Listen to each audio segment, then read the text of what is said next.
Hello, friends. This is Infotainment English, bringing you deep insights into global issues that shape our world.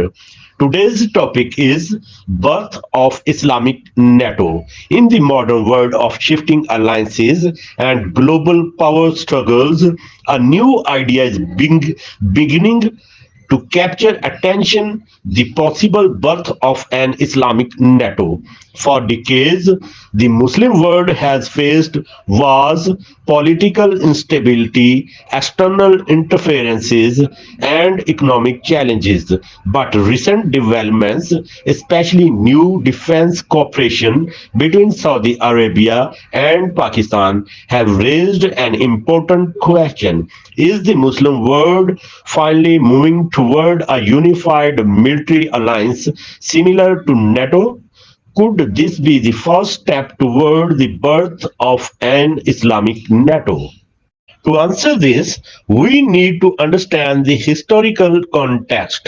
Since the end of World War II, the North Atlantic Treaty Organization, or NATO, has been the most powerful military alliance in the world. It was created to protect Western nations from external threats and has been a pillar of collective defense. For a pillar of collective defense for more than 70 years. Muslim majority countries, however, despite having vast resources, large populations, and strategic locations, have never been able to form a similar unified alliance. While the Organization of Islamic Cooperation exists, it is mostly a diplomatic body with limited power, and the Muslim world has remained divided politically and militarily. The idea of an Islamic NATO has been discussed many times before. Leaders and intellectuals have been suggested that if the 50 plus Muslim countries united under one defense system, they could protect themselves from external aggressions, solve regional conflicts more effectively, and stand as a global power bloc. But due to rivalries, sectarian divisions, foreign influence, and lack of trust, this idea has always remained a dream after then a reality.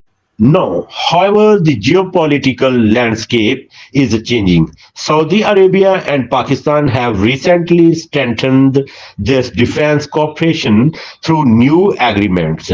Pakistan, with its strong military and nuclear capability, and Saudi Arabia, with its financial powers and religious influence, are seen as two pillars of the Muslim world.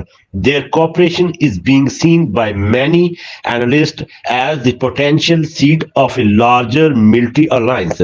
Could this be the first brick in the foundation of an Islamic NATO? To understand the potential, let us explore the strengths of the Muslim world. Together, Muslim countries cover almost a quarter of the world's landmass. They control some of the most critical energy resources, including oil and gas reserves that power global economies. They also command some of the most important strategic locations, from the Suez Canal to Strait of Hormuz, from the Red Sea to the Arabian Gulf. Military, several Muslim countries have modern armies, advanced weapons, and millions of active soldiers. If united, this would represent one of the largest combined military forces in the world.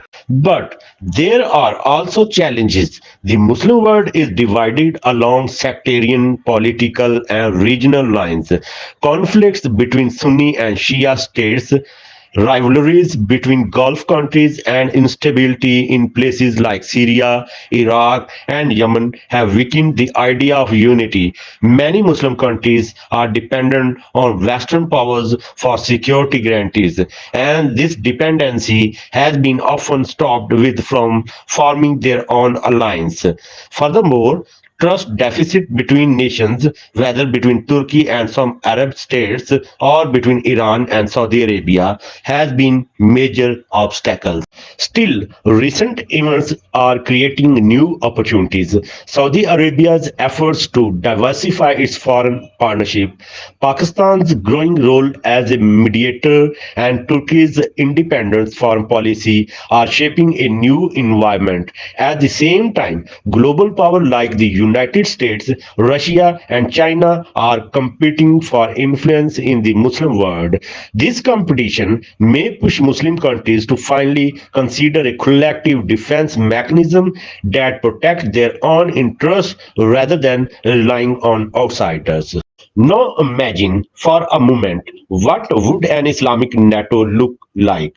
It would likely be composed of major powers like Saudi Arabia, Pakistan, Turkey, Egypt, Indonesia, and perhaps even Iran if political differences could be resolved.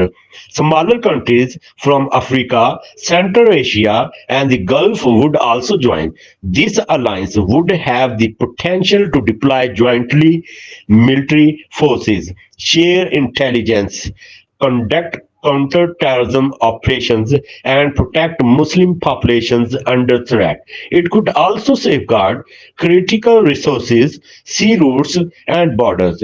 In humanitarian crises, it could provide relief and stability faster than international organizations that often delay actions. For the Muslim world, such an alliance would be revolutionary. It could end decades of dependence on Western alliances. It could create a new sense of pride, security, and unity among Muslim populations. It could also balance global power dynamics, given the Muslim world a strong voice in international affairs. However, it could also raise new challenges. Western powers may see such an alliance as a threat to their influence. Israel would closely monitor it. Regional rivals may try to undermine it, and disagreements within the Muslim world could still weaken it from within. Let us now look at the Saudi Pakistan partnership more closely. Saudi Arabia provides Pakistan with financial assistance and investment, while Pakistan provides Saudi Arabia with military expertise, training, and potentially nuclear deterrence support. In past decades, Pakistan troops have been stationed in Saudi Arabia for defense purposes. This cooperation is now not new, but today it is being upgraded with both nations facing new security challenges from Iran's regional influence to terrorism threats. This partnership has become more important than ever. Analysts argue that if this cooperation grows into a multilateral initiative, including Turkey, Egypt, and other nations, it could evolve into first a real vision of an Islamic NATO. Still, there are many hurdles. Corruption, poor governance, foreign debt, and internal instability are serious problems in many Muslim countries. Without addressing these issues, a military alliance may struggle to function effectively. There is also the danger that powerful countries within the alliance could dominate the weaker ones, creating new tensions instead of unity. Therefore, building trust, equality, and transparency would be critical for success. For the people of the Muslim world, the birth of an Islamic NATO represents both hope and challenges. Hope for unity, strength, and independence.